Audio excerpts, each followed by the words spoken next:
This is Health Unfiltered, the podcast where we cut through the bullshit and get honest about fitness, nutrition, and mental wellness. Cody, welcome. What's good in the world today? Thanks for having me. I'm excited to talk about nutrition and mental health. Really, I'm just kind of in some states, you might call me a traditional naturopath. I Hmm can't call myself that where I am, but I practice a For bunch legal of things. purposes? Yeah, for legal purposes. Yeah, yeah, definitely. Yeah, I'm super excited to talk about how you specifically combine talk therapy with nutrition to optimize people's health. But before we dive in, I'd really love to learn more about you, where you grew up and what you like to do for fun. Okay, so yeah, I grew up in the Salt Lake Valley. I've lived in Utah for most of my life. I have lived in a few other states like Nevada, Arizona, California. Technically, you could say Idaho Hmm because I lived like right on the border. But I got into what I'm doing because I think most therapists actually have a similar story of whether it's personal suffering with mental illness or having a loved one who has mental illness. And so Yeah. it just gives us this compassionate drive to jump into the profession and see if we can help people like us or people like that loved one. And so that was definitely the case for me. But I went into it thinking, the whole time I'm going to go into nutrition for mental health, which I think at this point it's still kind of a thing that's in its infancy. We are seeing research coming out of Harvard University, Stanford University, and maybe a few other places, independent researchers especially, but it's still pretty much in its infancy at this point. And I live in a community with hundreds of other therapists because it's a university town. We've got Mm, three different therapy programs at that specific university. wow. Ironically, I didn't even go to that university as a graduate student. I did as an undergraduate. But there's a lot of competition in my area for therapy. And so um, it's interesting that none of the other therapists that I know of are really familiar with the benefit of nutrition for Mm, mental health. So yeah. we have what we call the biopsychosocial model of therapy, and that's pretty commonly taught in graduate school for therapists. Doesn't matter what kind of therapist you are, you pretty much know about the biopsychosocial model. And what hmm that is it's part of the intake process. So we ask our clients these questions. Tell me about your medical history. What medications are you taking? Yeah. Tell me about your family, stuff like that. Right. But 99% of therapists just leave it at that. They don't talk about anybody's medical history or even medications for the most part after that. And Mm, so I'm pretty proud of the fact that with nutrition, I keep that bio side of that conversation going throughout the sessions. Because to me, that is actually the bulk of mental health. It's not just psychological. yeah. Yeah, I mean the gut brain axis is a real thing and it's very powerful. And people say that the second brain is in your gut and it's pretty obvious to me, the most amount of foreign materials that you take into your body is food. And that's gotta affect, everything from the way you think to the way you feel to the way your body, heals and recovers. And I think, Mhm. I just really love how you blend, nutrition and therapy, which is, like you said, not many people are doing it out there. And so, Beaver Creek Mental Health and Wellness that's your practice?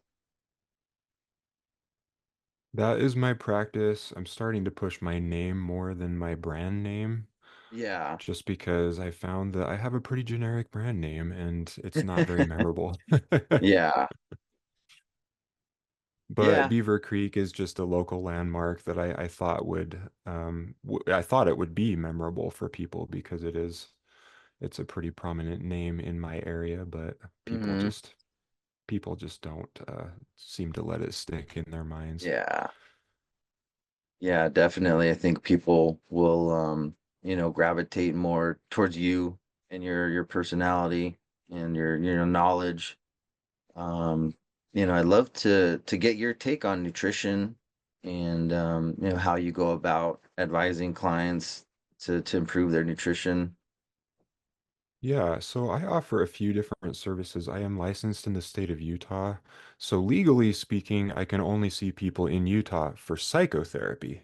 Uh-huh. But the perk of practicing nutrition is I am not limited to just Utah. So nutrition is more loosely regulated. Again, it depends on the state that you're in, just like Yeah. with my traditional naturopath title that I mentioned earlier. California is pretty nutrition friendly. Utah is nutrition friendly. I would say most states are nutrition friendly. So with that Hmm. said, I can see people across state lines online, and for the most restrictive states, so like the state of New York, I know is one of the worst states to be in if you are interested in nutrition. I can Yeah. still see people in New York with my group program. And so Uh, the but general not rule with one-on-one. that is, yeah, not one-on-one, but the general rule with that is if it's heavily regulated in the state where you are, then as long as you're just getting general advice that essentially you could just find yourself online, then it's legal. And so that's kind of how my group program is structured. It's just Hmm. general advice. It's not individualized nutrition Yeah. recommendation. And that's how I can get around that legal restriction. As far as what I do clinically, so I do offer those that handful of services, and my signature service is what I call nutritional psychotherapy, or I guess you could call it metabolic psychotherapy. Hmm. And I do it with alternating sessions between mental health and nutrition. So just every week there's a mental health, and then there's a nutrition session, and mental health and nutrition. And I'll do that for a minimum of 3 months. The Yeah. reason I require a minimum of 3 months is because, quite honestly, with nutrition, it just takes a while to really notice a difference. And I don't want people to leave after a couple sessions feeling disappointed that they're not feeling better. Right. Yeah, it And takes I would time. say the same for psychotherapy too. Like, I mean, it does take a while. I tell everybody, if you're only getting psychotherapy, at least do it for 5 sessions before you decide that it's helping you. Right. Yeah, I know it's really important to find the right therapist, someone that you connect with and is giving you solid advice. Sometimes it feels like, you just like a venting session, and at the end of the hour, it's just like, okay, now I gotta go, and I really haven't resolved any issues. But those Hmm. first couple sessions, it's you're just getting to know each other and just getting to feel the vibe, and it really does take a few times to get to know someone. Hmm. But And I mean, with that said, I think most therapists offer a consultation so you can at least meet the therapist. yeah, Typically it's free, but I charge for a consultation because I found that a lot of people will schedule a consultation and then not show up. right. And so I decided to go ahead and charge for a consultation, and then I put that money toward your next session if you decide to Oh, that's schedule a cool. session. Yeah, And that totally so makes and so sense. I do offer basic psychotherapy, so that's without the nutrition, just for those people who want to save some money and they're not quite sure if we're the right fit yet. Hmm. So you can just pay on a session by session basis. Cool. So yeah, going back to nutrition, what are your thoughts on low glycemic impact style eating? Blood sugar is a huge thing. So, like you mentioned, gut health, which I think I'd want to circle back to that too eventually. But Yeah. blood sugar I've found is something that most people have an issue with.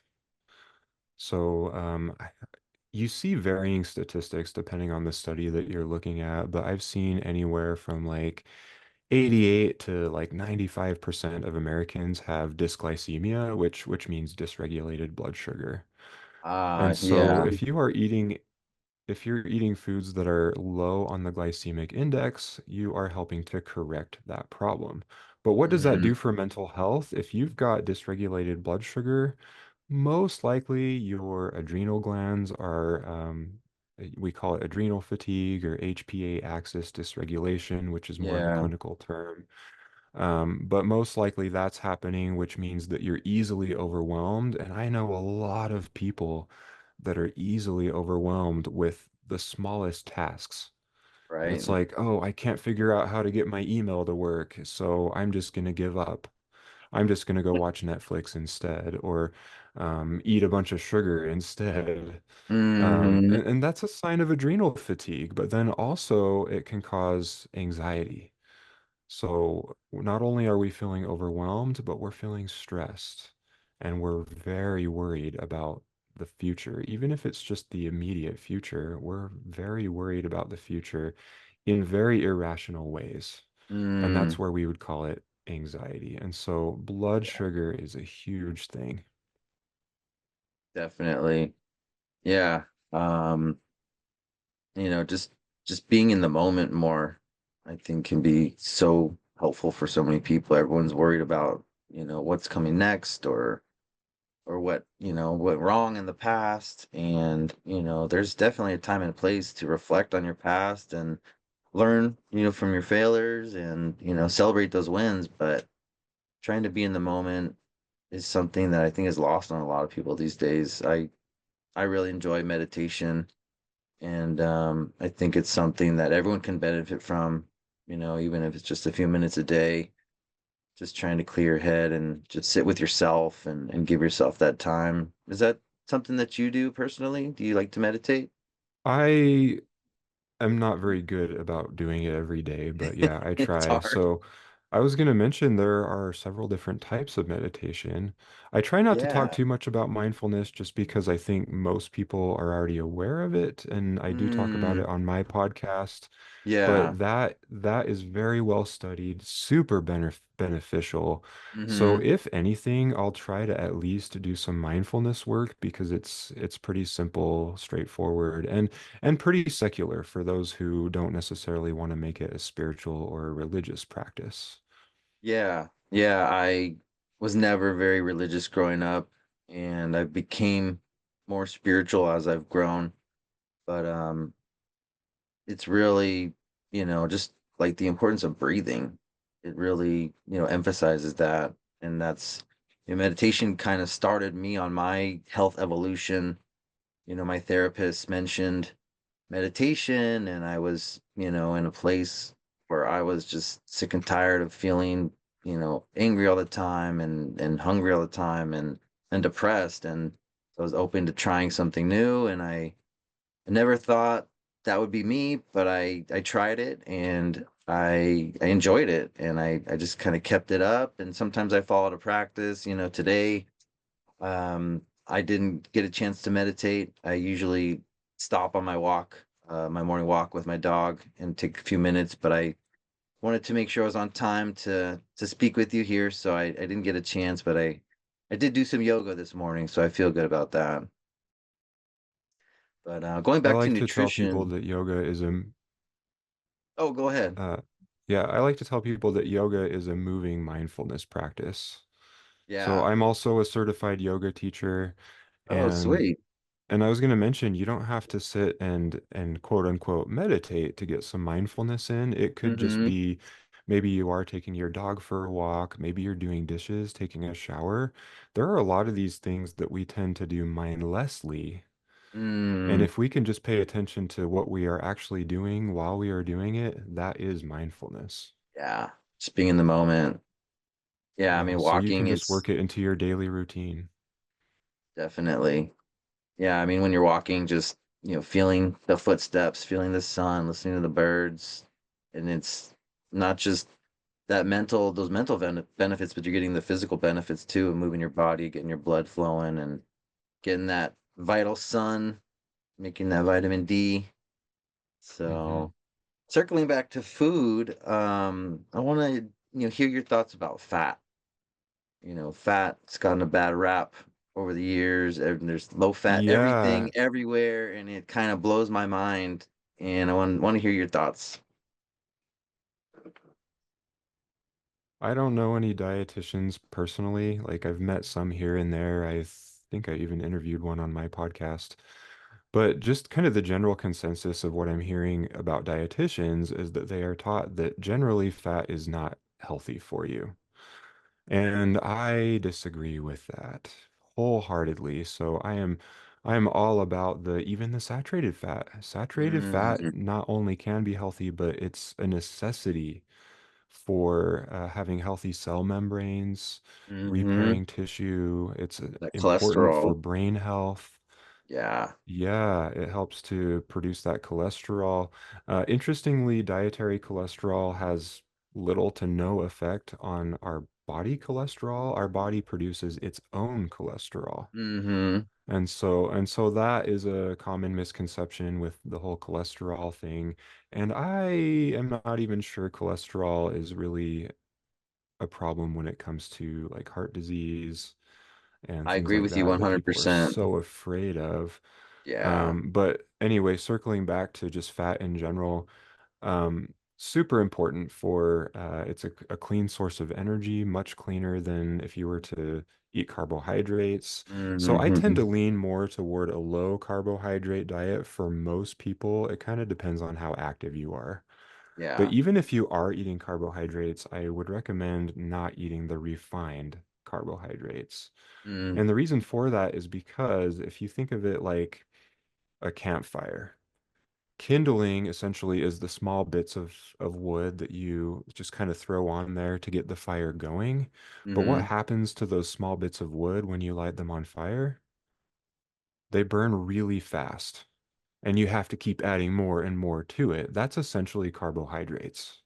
So, yes, they will burn, they will give you some energy, but they will deplete very quickly and ultimately lead to a blood sugar drop. So, going back to that blood sugar, and it'll make you want more carbohydrates, and you'll have to keep Hmm. feeding that fire over and over again if you are eating a high carb diet. However, Yeah. on the other hand, fats are kind of like a bigger log. Once your fire is going, you want to put a big log on that fire because it's going to burn slower, it's going to burn hotter, and you're not going to have to keep feeding the fire more and more logs. And so that's essentially how fat is on that fire. And just to put proteins in there, because that's the other macronutrient that we haven't mentioned, that would be like a Definitely. medium log. So Yeah. definitely an important thing. It's not that kindling that's going to burn super fast, that's going to be need to be replenished frequently. Um, it's I would say fat and protein kind of go hand in hand because if we look at them in nature, they always come together. So it doesn't make Yes, they sense to do. separate them like so many people do. Like, for example, a lot of people will use protein powders, Hmm. which which essentially is just the protein. Like there's no fat in that. Yeah. But you actually can get protein poisoning if you're not getting fat with your protein. And so Right. fat is essential. Yeah. It definitely is. Yeah, I love that. Nature did it right. They figured it out, and when you eat whole foods, especially meat, for example, like chicken, if you're gonna eat chicken, you should eat it with the skin on because you're getting all that extra fat and it's vital, like you said. And it's just such a shame that people have that notion that fat's bad for you. I'm sure you're familiar with that study back in the 60s by the Sugar Research Foundation, where they paid scientists to skew the data and shift the blame for heart disease from sugar to fat. I've heard of a lot of studies like that. So like there Yeah, isn't a particular one in my memory, but from my understanding, that's been going on for decades. yeah. And yeah, I think it did start in like the 60s or 70s when, Mm-hmm. particularly when vegetable oils or what we are now starting to call seed oils Yeah. became more of a normal thing. And Mm-hmm. essentially, it's just these companies who are producing the seed oils who are trying to market their product. It's cheaper Yeah. for them to produce, which means a higher profit margin. Mm-hmm. So, of course, they're going to try to tell us that it's healthier. Yeah. And I'm Yeah. not It's saying that unsaturated fats are unhealthy, but if they're ultra processed like seed oils, they are unhealthy. We want to mm, get them in their whole natural form. So like for example, if you were to eat some fresh olives, that's fine. Like that's an okay source of omega-6 fatty acids. We mm-hmm. do want to be careful with the omega-6s. So to kind of break it down into the different types of fatty acids, we've got omega-6, omega-3s, And Yeah. omega 9s, we tend to be Mm-hmm. okay with omega 9s, so I'm not really going to talk about those. But the omega 6s and the omega 3s tend to be really out of balance, at least for Americans. The Right. reason for that is because of these seed oils. We are getting them in all the processed foods. Even candy sometimes, like where you think it's mostly just sugar, Mm-hmm. sometimes they put seed oils in candy Oh yeah. and they put it in particularly like grain-based snacks and foods like breads and crackers Mm-hmm. and um, quote unquote healthy snacks like granola bars or even like protein bars, energy bars, things like that. Mm-hmm. We are eating seed oils all the time. Not only are they highly processed, but we're getting too much of them, and that creates a huge imbalance with those omega 3s. So again, it kind of depends on the study that you're looking at, but the ratio that Americans typically get between omega 3s and omega 6s is like 1 to 20, but Mm-hmm. it should be more like 1 to 1. So we're getting Yeah. 20 times more omega 6s than we are omega 3s. And so that's why if you hear nutritionists talk about how omega 6s are bad for you, it's not necessarily that they're inherently bad for you, but that we're just getting way too much, and we do need to reduce that significantly and increase the omega 3s to create that 1 to 1 balance. Yeah. Yeah, it's pretty amazing how everything comes back to balance. I think we talk about balance in almost every episode on this podcast, and it's balance in everything, in the food and the fitness and mental health and everything. And it's really incredible how when you go back to eating, real food, like whole foods, how balanced in balance that they are. Hmm. And it's so simple, yet all these processed foods and junk foods are so prevalent. It's so hard for people to avoid these days. I Yeah. usually cook for myself at home, and I really enjoy cooking a lot of steaks and ground beef and ribs and all the animal products. But even when I go out, sometimes it's just so hard to avoid. I went to breakfast with my wife the other day and I got eggs and sausage, and it's like I knew those eggs were cooked in seed oil, and Hmm. a little bit once in a while is not so bad, but most people are eating that stuff every day, and it's Yeah. hurting them. It is inconvenient, but you sometimes can request that they don't cook them in seed oils. So like you could just say, will you cook it in butter instead? And Right. honestly, it's not going to be the highest quality butter, but I think it's still a Yeah. step up from seed oils. Hopefully it's not margarine, because that's the same Yeah. thing. Yeah, and margarine is essentially hydrogenated seed oils. You're right. Yeah. Yeah. Yeah, it's quite a challenge to eat healthy when you eat out. I try to tell people just, cook for yourself as much as you can and just try to be strategic when you do eat out. It's super inconvenient. I think most Americans are very, very busy. If you've got a full-time job or maybe you own a business, most likely you can't be home for 3 meals a day. Yeah. In Yeah, fact, and I it's think people are usually gone for at least 2 meals a day. Maybe, and that's why I think a lot of people don't eat breakfast because they're usually eating it in the car or on the go if they have anything at all, hmm because they're on their way to work. They don't want yeah, to wake up super early and make themselves a healthy whole food breakfast, even though that's what we should be doing. right. But I like to blame a lot of this on society. Like, we actually work more than most other countries in the world. A 40-hour work week is a lot to even hmm European countries. Like, to them, they work 30, 35 hours, and that's full time, and they're done. Yeah. I think the one exception to that, to American hours, is Japan. They work like 6 days a week. hmm So they actually work more than us, but most countries they work 30, 35 hours. And I think that lends better to eating whole foods throughout the day. I especially love countries that practice siestas. Like a They've got midday nap. time. Yeah, it's like a 3 hour break every day. It doesn't matter what job you have. Everybody has that time off. And yeah, they might work a little bit later into the evening, but that allows you to make yourself a nice meal and then take a nap. And Yeah. I think that's super important. Historically speaking, in America, lunch used to be the biggest meal of the day Mm, until the Industrial Revolution. What hmm. happened during the Industrial Revolution? Well, people started getting jobs.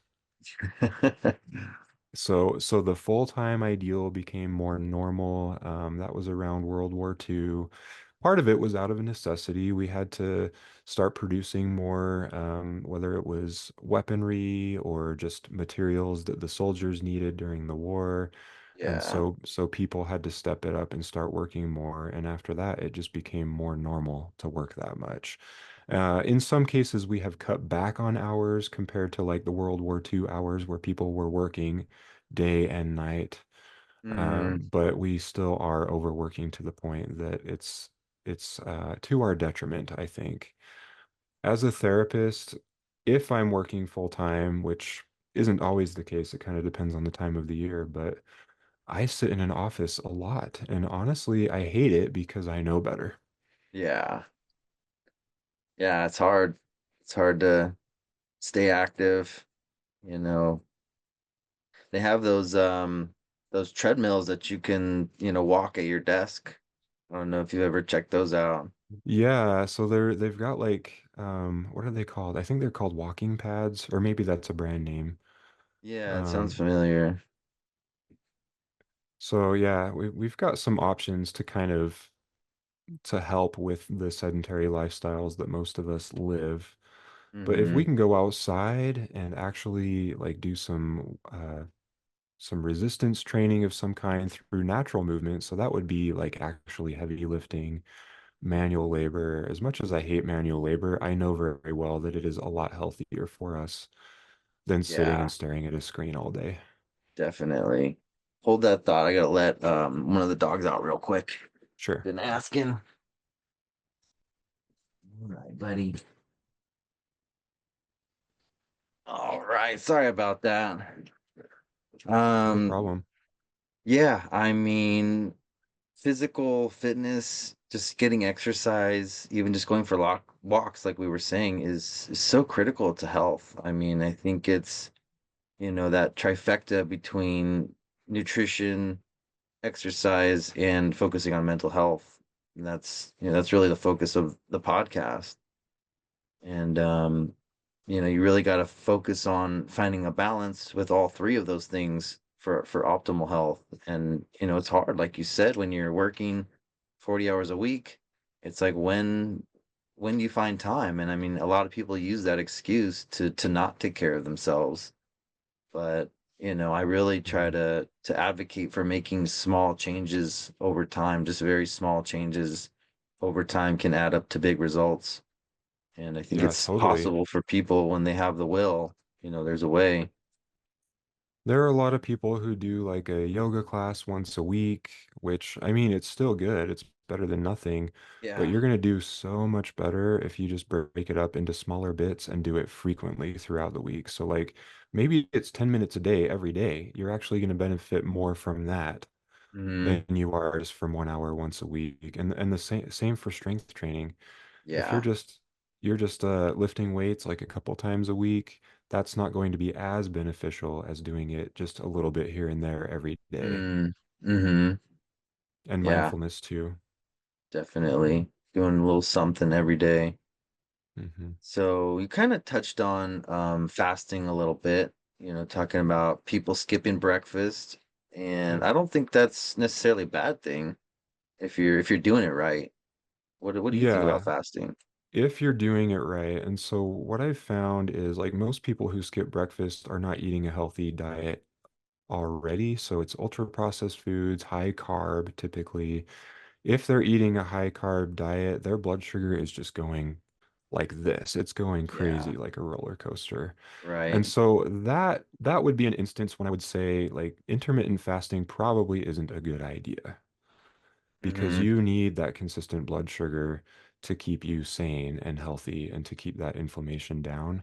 However, if you're eating a low carb, whole food diet, I think intermittent fasting is really healthy. And in fact, I would say it's even natural. Pretty much all of us intermittently fast every single day for at least 8 hours if we're sleeping for 8 hours. Some of us Right. sleep less. And so I would say that's the bare minimum. If you want to be healthier, try to shoot for at least 12 hours of your fasting window. So you've got 12 hours of fasting, 12 hours of eating, and I think that's pretty reasonable, honestly. So like if you fast from 8 p.m. to 8 a.m. every day, that's pretty doable for most people. Yeah. Or maybe you shift it to 7 a.m. to 7 p.m. to 7 a.m. I think most people can do that regardless of the diet that you're doing. If you are going to make that fasting window larger, you do need to be on a lower carb diet so that Hmm. your body is burning more fats and proteins rather than the carbs, and your blood sugar is staying more stable. Yeah. Yeah, definitely. It's um it's incredible what fasting can do, but people gotta start slow, maybe start with that 12-hour fast and kind of move on from there. I'm fasting right now. I like to do like a 16-hour fast once a week, Mm. and then once a year, maybe twice a year, to try like a 24-hour fast. So what's the purpose behind that for you? Like, is it like to improve mental clarity, energy, something else? I mean, it's all the benefits. It's the gut health, giving the time for my digestive system to clear out and start repairing itself. The longevity Mhm. benefits, like you said, the mental clarity, and what else? Um, yeah, I just feel good and I just feel better. I feel like it's something that my body wants. Just take a break Mhm. from eating, and I usually, for the most part, eat super low carb.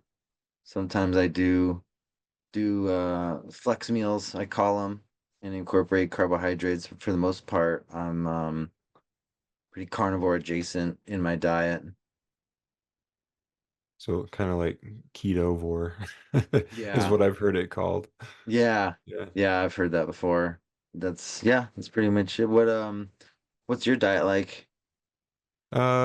Generally keto or keto-ish. I'm planning pretty soon to go more ketovore myself Yeah. because it used to be like 40, 50 years ago, all you had to do was switch to whole foods and you were going to be very healthy.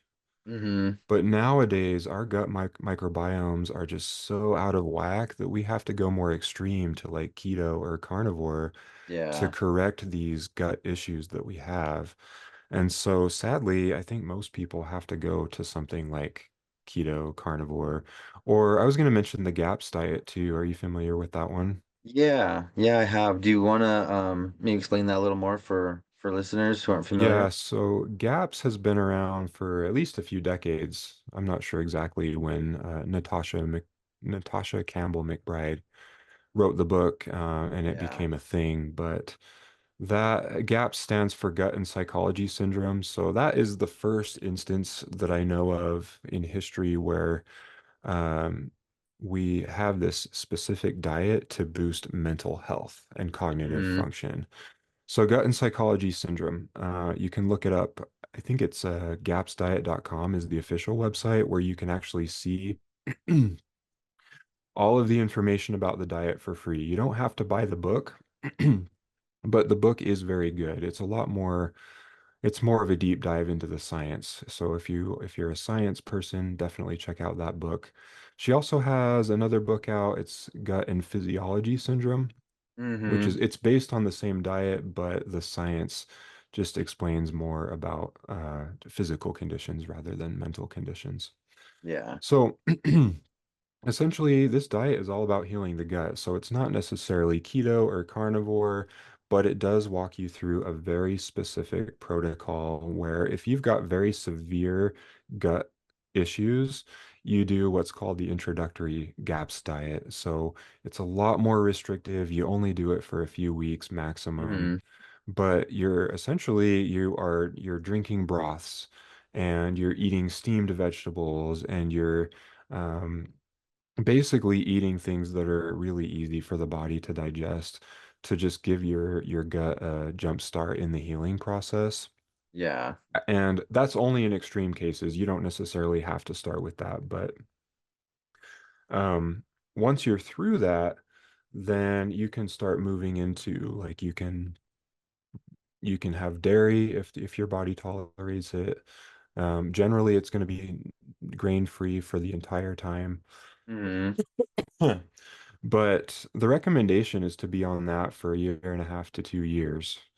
It takes a very long time, and I think that is very daunting for a lot of people because we're so used to the allopathic medical model of health, where it's like, oh, doctor, I have this ailment, give me a pill and help me feel better within a few weeks. Hmm. But you have to remember our bodies are part of nature, and nature does not work that way. Nature is Yeah, slow, and we have to be patient with it. So, we were talking about mindfulness earlier. Be mindful with your body and just allow nature to take its course and trust that it will heal itself as long as we give it the right tools to do so. definitely. You got to be patient. Whatever struggles people are dealing with, it took time for that to happen, and it's not gonna go away overnight. There's no magic pill. So many people are so excited and taking these semi-glutides, and it's it's not it's not healthy for you. And if you don't change your lifestyle in addition to taking those kinds of medications, you know it's not going to turn out good. Mhm. um It's the same with supplements too. So, like, I recommend and I sell supplements, but I tell people you can't out supplement a poor diet and yeah, lifestyle. yeah, Like, once you're you eating can right, you exercise can and doing spend all the right hundreds of stuff. dollars and you're just not going to do better without doing those lifestyle changes. Hmm. Definitely. What are there any supplements that you recommend for kind of general everybody or specific situations? Yeah, so um, I think a lot of people would supplement vitamin D. I don't necessarily agree with that one. I'm just mentioning it because it's a common one. Yeah. Maybe in the winter time that makes more sense, but you're actually better off getting that from food or from being outside. Your body Mm, just doesn't absorb supplements as well as it does getting the nutrients from food. And so I'm just going to say that right off the bat. So yeah. if you can get the food source of the nutrient, that's better. As far as supplements go, if you need them, I think it's like at least 70% of Americans are deficient in magnesium. Right. And so I feel pretty confident recommending that. There are various forms of magnesium. Magnesium bisglycinate is one of the more absorbable forms. But sometimes you have to get a less absorbable form just because that's all you can get. Quick shout out to today's sponsor, the Protein Lifestyle Series by Joshua D. Noland. Think of it as a shortcut to a stronger, happier you. Book 1, Living the Protein Lifestyle. Joshua's story of how he beat depression, crushed food cravings, and dropped 80 pounds, plus the mindset tips you can copy to find success. Book 2, The Protein Lifestyle Workbook.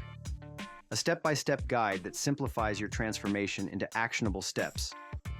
This workbook empowers you to create a vibrant, energized life with clear guidance tailored to you. Book 3, The Protein Lifestyle Cookbook, includes over 40 high-protein, low-carb recipes that taste amazing and torch fat. Grab the trio and reclaim your vitality, sculpt that body, and thrive. Hit proteinlifestylebook.com and snag your copy today. That's proteinlifestylebook.com. Now back to the show.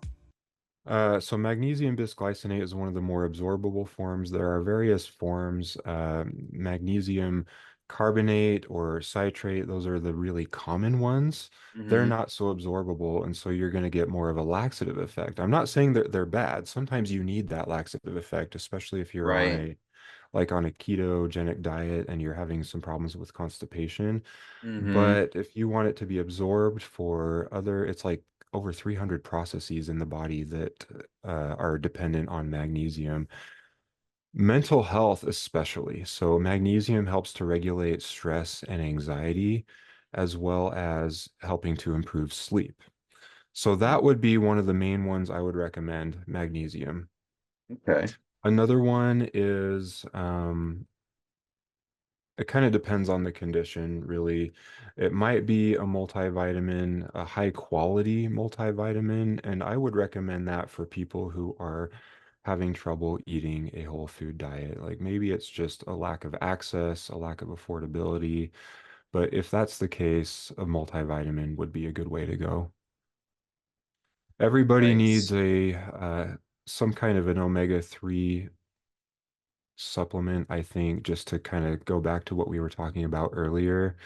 Super important for brain health. As I mentioned before, too, having these healthy fats helps to build healthy cell membranes in all the organs Hmm. of the body. And so it contributes to just better overall body function. So I don't necessarily recommend fish oil because usually it's pretty low quality. It probably contains mercury. It's not Yeah. fresh. And so I tend to follow the Weston A. Price Foundation, and they recommend cod liver oil from high Hmm. quality sources, so minimally processed brands. I think they only recommend like 3 or 4 brands in total out of the hundreds Yeah. that are available. Is there any whole food sources of um Threes. omega 3s that you'd recommend? Yeah, so like walnuts are a good source of omega-3s if you would Hmm. rather not eat so much meat. If you do, if you don't mind eating meat, I would recommend just like some high quality wild caught fish. Yeah. There are, let's see, I know kelp is another source of omega-3. You can Hmm. get some omega-3s from eggs as well. So like there are various sources. I think those are the more common ones. Yeah. Okay. Cool. Well, yeah, I wanted to kind of switch over to more of the um, therapeutical side of things that you do as far as talk therapy. And I wanted to kind of bridge that subject with emotional eating. How do you handle emotional eating with your patients? I don't typically see eating disorder cases. So like, I mean, so there's eating disorders, that's a diagnosable condition. That's Hmm. pretty severe. And there's disordered eating, Right. which means that you have an unhealthy relationship with food, but it's not necessarily diagnosable. Hmm. So I will work with disordered eating, but not eating disorders. Like someone And has a bad day, and so they want to go and just go through the drive-through and get something that they know is yeah, bad so they can feel better. or like something that I even do once in a while, like I mean maybe once or twice a year. It's not often, but sometimes I'll buy a candy bar or I'll buy a package of Oreos. Right. And I'm it's not the most unhealthy thing. Like I mean, I don't recommend Oreos or eating candy bars, but if it's only once in a while, that's okay. And so that's why like Yeah, I'm willing to work with disordered eating because we can kind of work around that. And my approach, nutritionally speaking, is to just make small changes.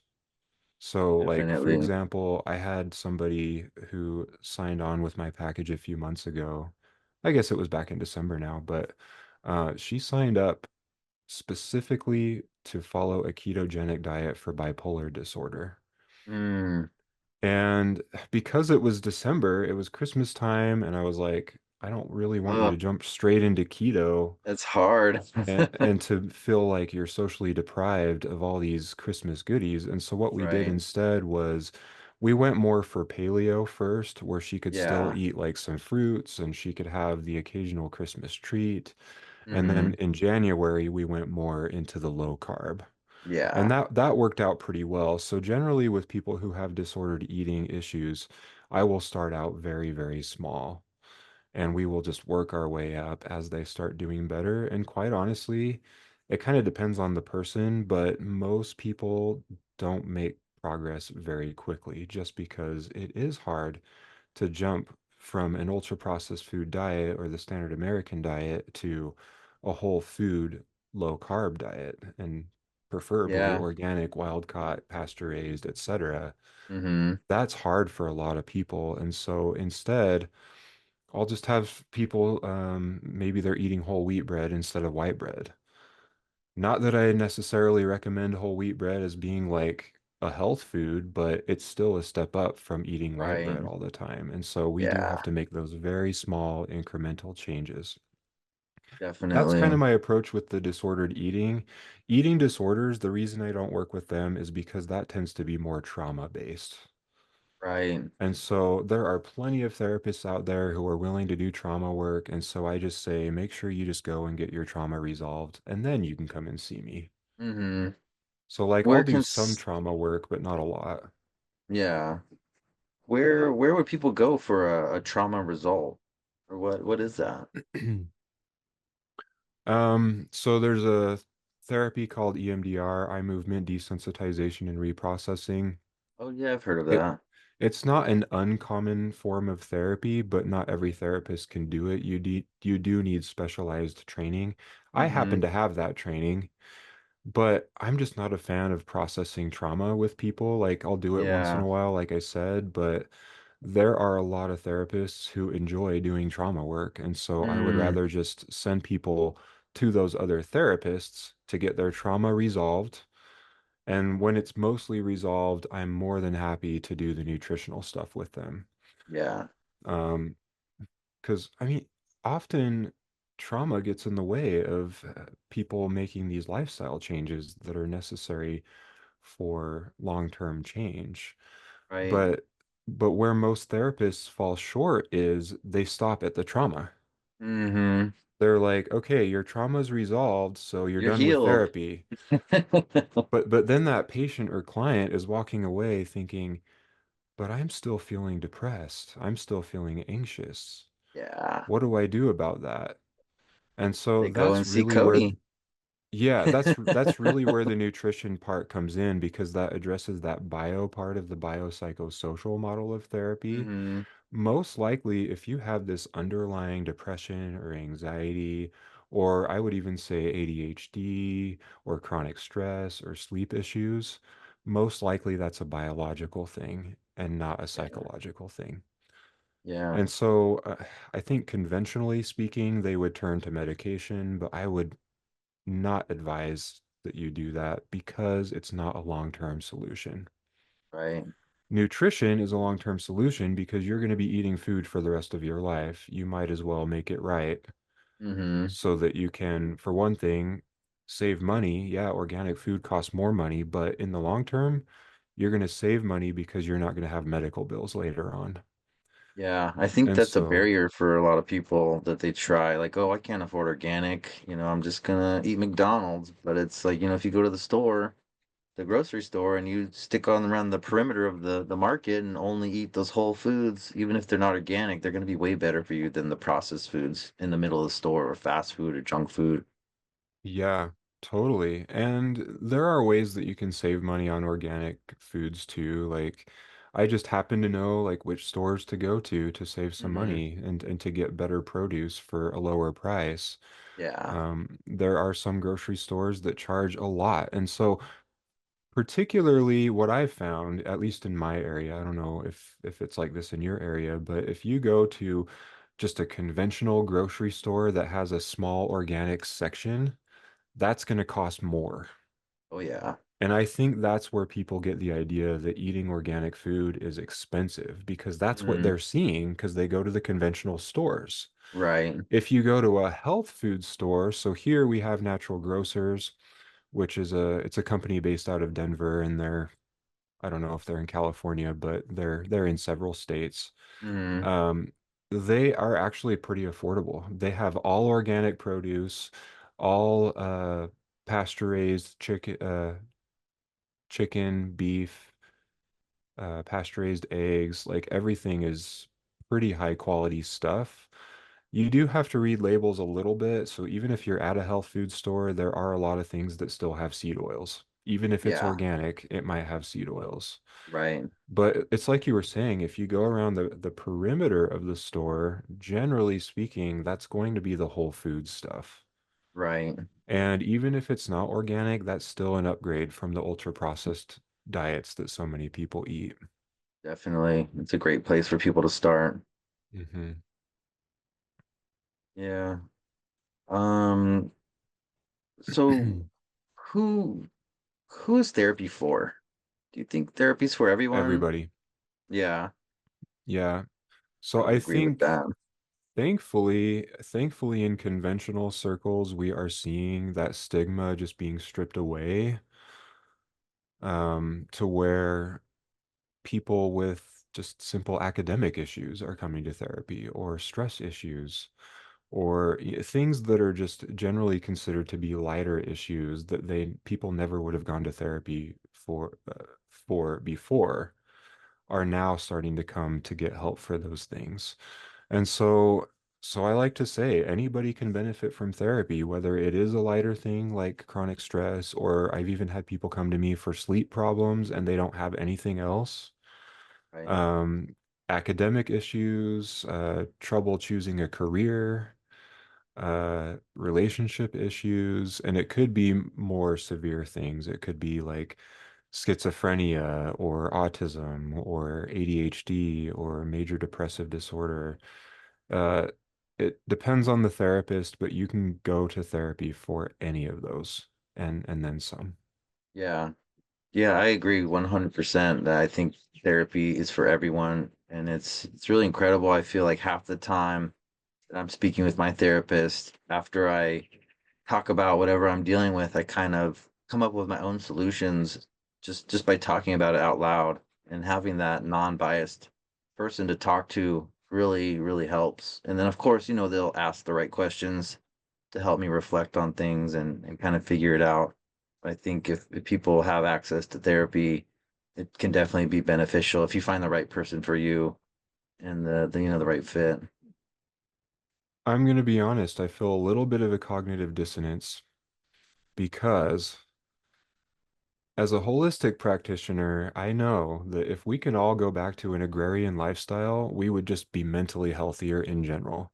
Oh yeah. So if you think about, we talked a little bit about the Industrial Revolution before, but if you think about what was happening before that in America, how were people living, generally speaking? They were living on family farms. I mean, yeah, there were cities. We still had some city jobs, like there were attorneys and doctors and stuff, Mhm. but most people were living on family farms, which meant they were mostly growing their own food, and what they couldn't grow, they would trade with their neighbors. Right. And that to me is actually a lot healthier than what we're doing now, where we have to have careers. We have to Mm, go to school to get this credential to do this thing, which generally means whether it's repetitive work in a factory or a warehouse or sitting in a chair staring at a computer all day. right. That's what most of us are doing, and we are Yeah. away from our families during all of that too. And so, as you get more and more into holistic health, you start to realize that like homesteading actually is a very, very healthy way to live.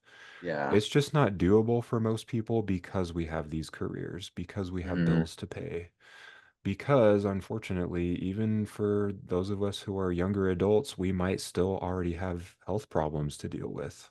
mm, But I'm pretty confident when I say, like, if we can go back to that kind of a lifestyle, I'm not saying totally giving up the internet or modern technology, but if we can go back to living off the land, working with our families, and being outside and moving in natural ways, we're going to be so much healthier. And so that's where that cognitive dissonance comes in, where I'm like, I'm a therapist, and therapy is all about sitting in an office. hmm And it's conventionally speaking, it does come more from a medical model of things, where it's like, I've got these symptoms, therefore I need help. And so then most of us work to address the symptoms rather than the root cause, Right.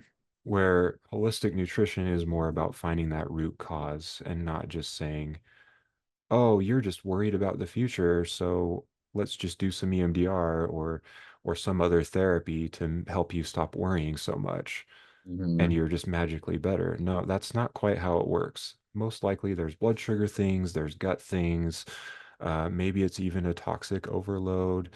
The Hmm. lifestyle things. There are so many things that are causing that from the root of it, and it's not just about the symptom. Yeah, I mean, going back to balance, going back to the way we used to live, having that community, being outside, doing that physical labor, getting those beneficial, microbacterias from the soil and your environment. It's just so critical. I mean, everything together plays, Hmm. a small part in having that overall health. It's so important. Let's talk a little What do bit you, more about gut health, actually. So I did yeah, want to mention we've kind of touched on it here and there, but maybe your audience already knows this. The gut is the second brain because 95% of the neurotransmitters in the body are actually produced in the gut. right. And 95% of the information traveling between the gut and the brain is actually coming from the gut and going Hmm. to the brain. It's not coming from the brain. I mean, it is, but not as much Yeah. as we think it is. And so gut health really is everything, especially for mental health. Like, I mean, if we're truly being holistic, we can't just focus on mental health, which is why I offer nutrition services separate from mental health too, for those Hmm. people who want to focus more on general health. As you heal the gut, you're going to notice physical benefits as well as the mental benefits. So your gut heals, you're producing more neurotransmitters. So neurotransmitters, by the way, are like dopamine, serotonin, oxytocin, like those things like that that help the brain function properly and send Hmm. signals to the appropriate organs. And I think most people have probably heard of those that I just mentioned, and serotonin especially is important for like depression Yeah. particularly. Oxytocin is more of a relationship thing, like it kind of gives you that sense of connectedness or belonging with other people. And dopamine has more to do with like short bursts of happiness, or if it becomes more of a problem, it becomes addictive. But we need that to be functioning properly too, because it does have its place. So as we heal the gut, we've got these neurotransmitters being produced. Part of that might include taking probiotics or eating fermented foods.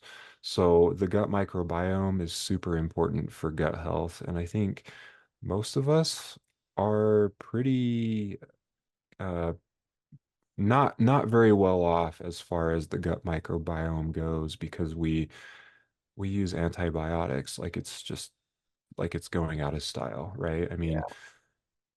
you have a cold and a doctor prescribes antibiotics, which doesn't really make sense even in conventional terms because if a cold is a virus and an antibiotic kills bacteria, what are you doing with the antibiotics? It doesn't. Doesn't really add up. Um, but but I've actually heard of that where doctors will prescribe an antibiotic for something that's supposedly viral, and I put viral in quotations because I'm not sure I totally believe in viruses. We can get to that in a Mm. minute if you want, Yeah, I'd like to um, hear that. but we saw the same thing during the pandemic where people were using hand sanitizer to kill something that was viral. And it's like, well, sanitizer kills bacteria, not viruses. So why are you Hmm. using hand sanitizer? Right. But with all of these antibacterial things, we are killing the probiotics in our guts, and that causes dysbiosis or Mm. gut issues. So Hmm. you might have digestive problems, you might have signaling problems with your neurotransmitters. It could lead to hormonal imbalances. All of these things will cascade into poor mental and physical health. And so what do we need to do? We need to go back to the whole foods. Eat things that are high fiber to feed those probiotics. In extreme circumstances, you might be able to go carnivore, so fiber free, but still be okay.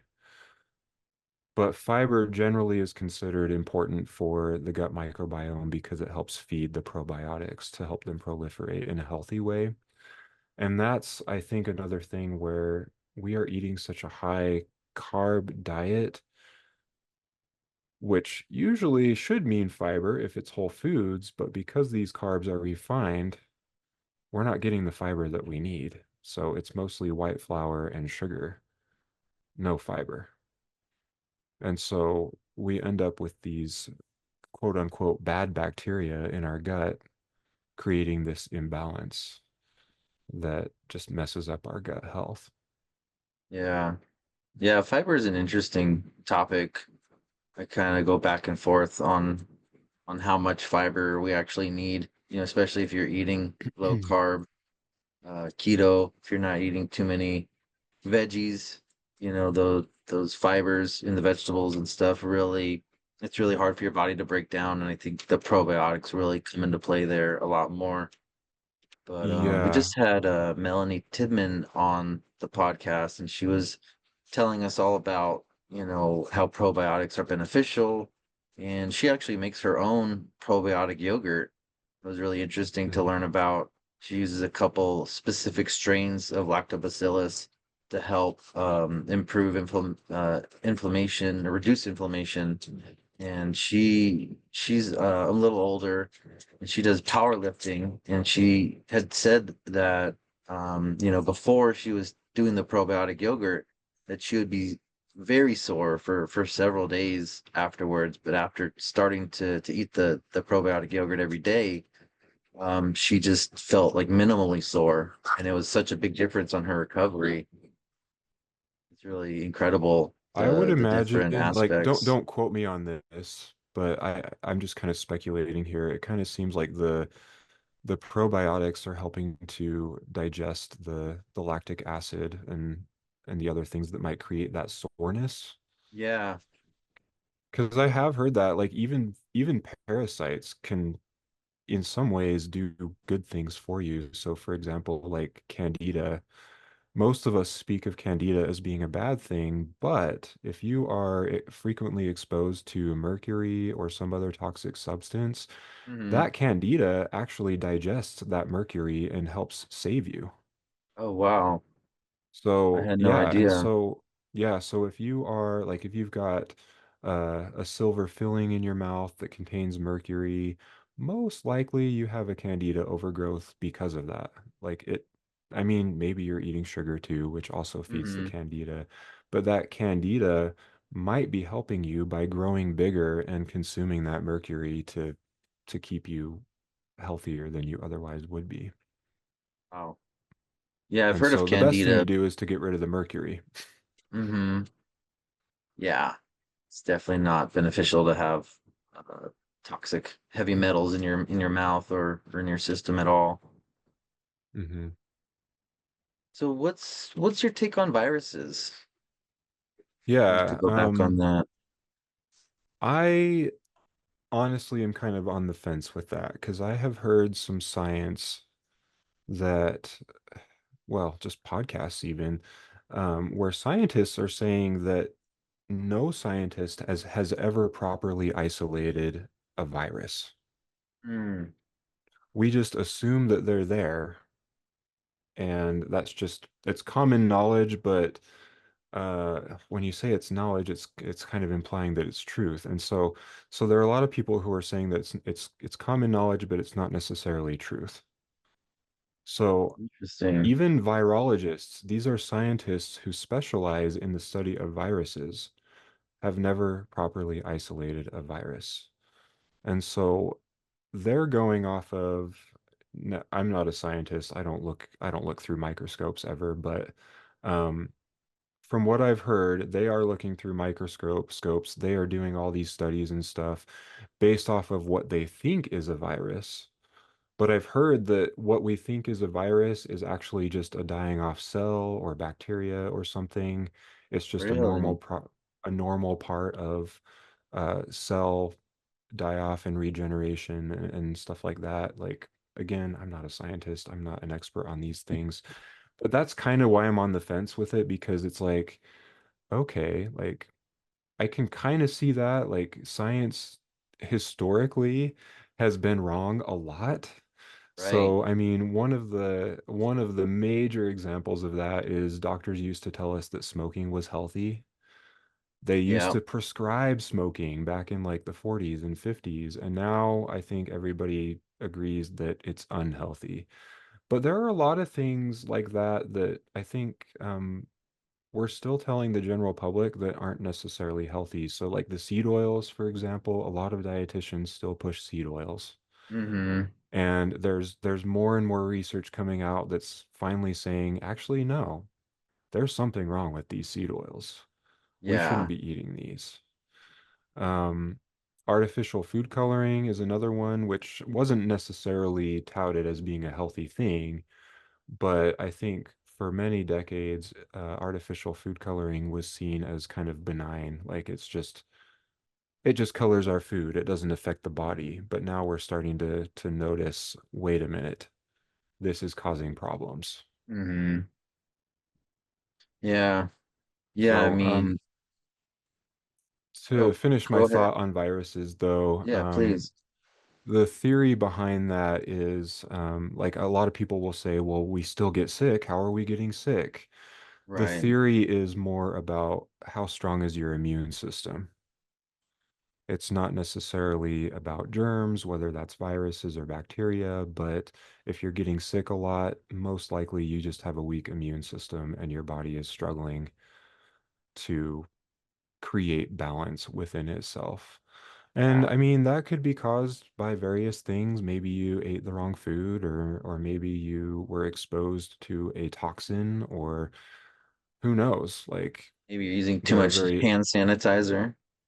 yeah, too much hand sanitizer, your good bacteria are being killed off, so that could affect your immune system. Eating a lot of sugar and other ultra processed foods, that will Mm-hmm. weaken your immune system for sure. Yeah. And so as we look back through the pandemic and like the last 5 years, I still see people wearing masks. Um, but we look back through the last 5 years, people used hand sanitizer left and right, despite the fact that the CDC themselves actually said soap and water is more effective Mm-hmm. than hand sanitizer. People still used hand sanitizer all the time, Yeah. thinking that they were killing viruses with it. So, like, scientifically, that doesn't make any sense, even if we believe in viruses. Um, but then also, we saw a lot of people still getting sick, and I think a lot of that had to do with the fact that we had weak immune systems, which mostly is about gut health. So the probiotics, maybe it's poor digestion, maybe it is a toxin or a parasite issue, but that's all gut health, right? And Right. so if we have poor gut health, we are going to have a poor immune system. If the body's not able to properly absorb the nutrients that it needs to be healthy, we're going to have a weak immune system. And so that's going to make us sick more frequently. So that's that. I mean, that's as far as I know. Like I said, I'm personally kind of on the fence. Like I'm not sure what I believe about viruses, but I do definitely see like at least the side of that argument where it's like you need to have a strong immune system and a healthy gut. Like that makes a lot of sense to me. Yeah. Well, we know, I'm not sure about this virus theory that you were, mentioning, but I know that when you have a healthy gut and a healthy lifestyle, your body, your immune system is stronger and will be able to fight off anything that comes in its path. Do you Mhm. have any actionable tips for anyone listening that might be able to help them just overall, improve their health, their mental health, their physical health?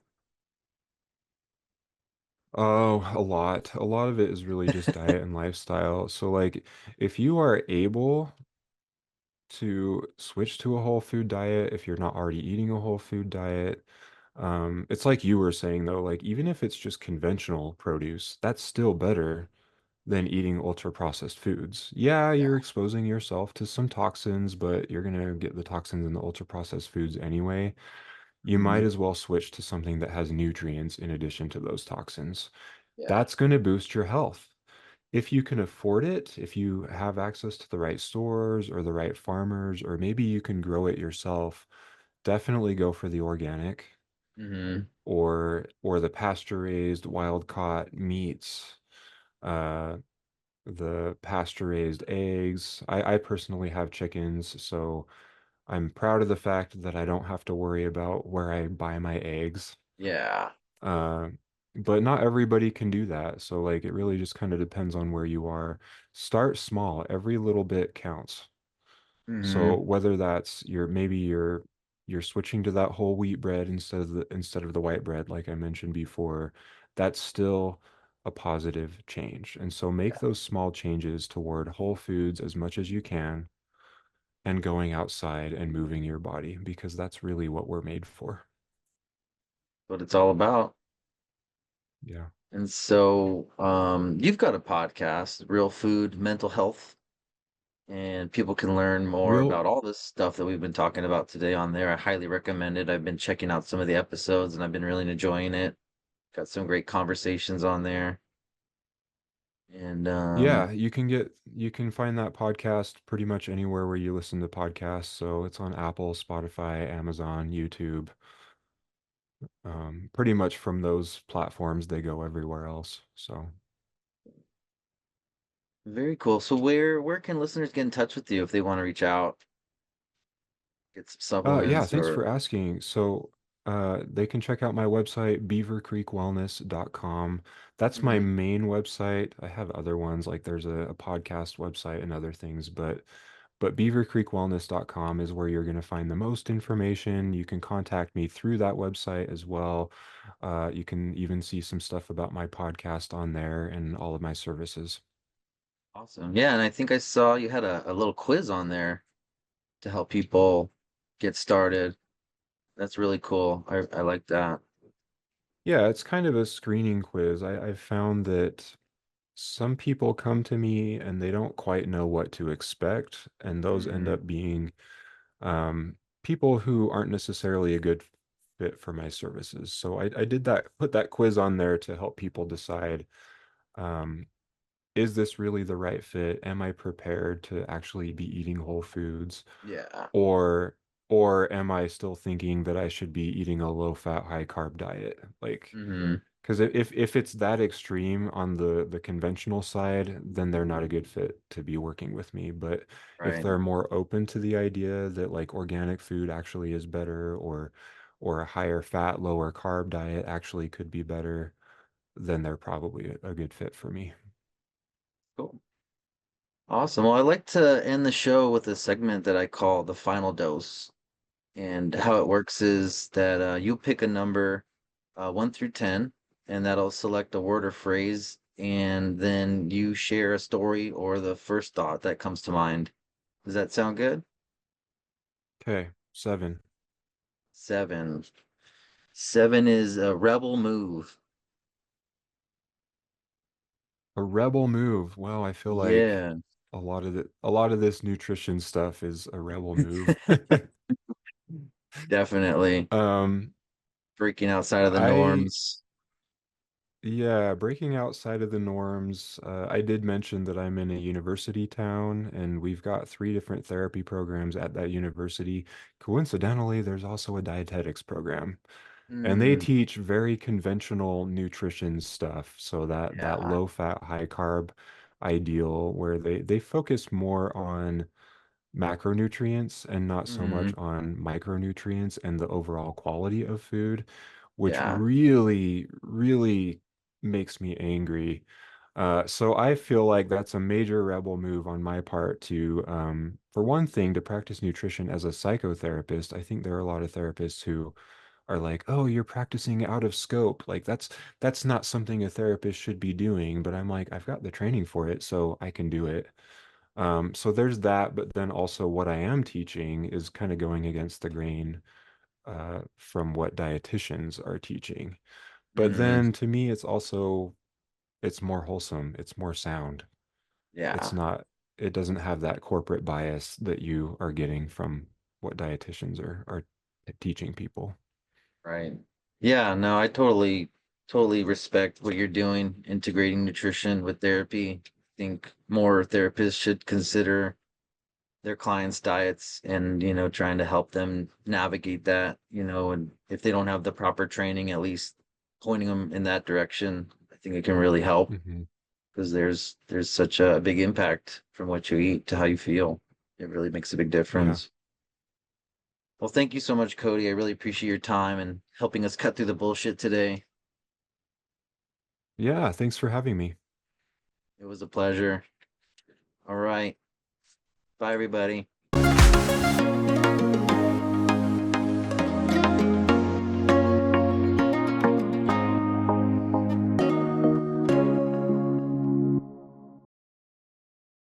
Hey, you're still here.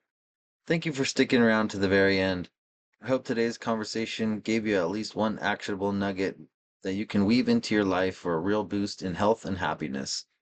If someone you care about could benefit from what we've covered, please share this episode with them. Word of mouth is the best way to spread good info and keep the show growing.